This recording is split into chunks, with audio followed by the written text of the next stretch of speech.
Hi, my name is James Aarons. Today what I'm going to do is I'm going to do a little snippet on the proper way to dice an onion.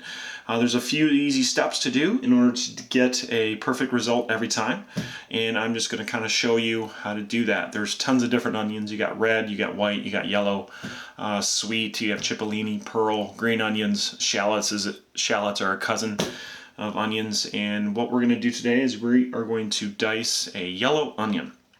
First thing I'm going to do is I'm going to differentiate the tail end and the root end, and then we're going to go ahead and cut the head off and cut it in half. After we cut it in half, peel it. Then what we're going to do is we're going to cut it vertically, and then we're going to cut it horizontally, and then we're going to dice an onion. So, okay, here it goes.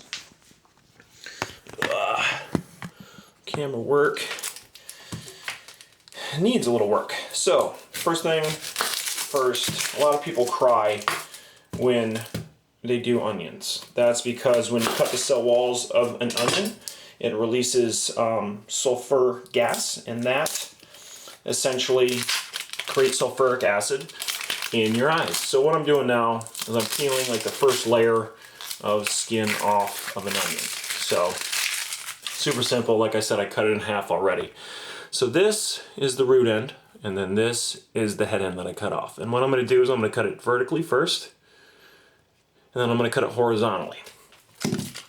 You can go as far as to buy onion goggles from a kitchen retailer.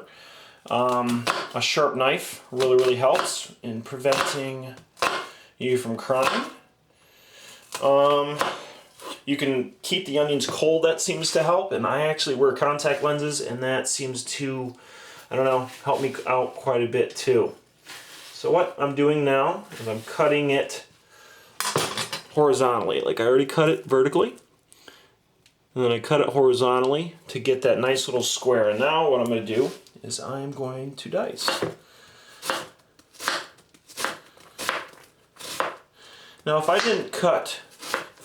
would have cut this root end off, it would have made it a lot more difficult. The onion would have started like pushing apart and kind of falling apart on itself. So now that I have this root end, or kept the root end, I was able to get a much better dice. So that is a pretty simple way to dice an onion. I just want to thank you for your time and the opportunity. Talk to you soon.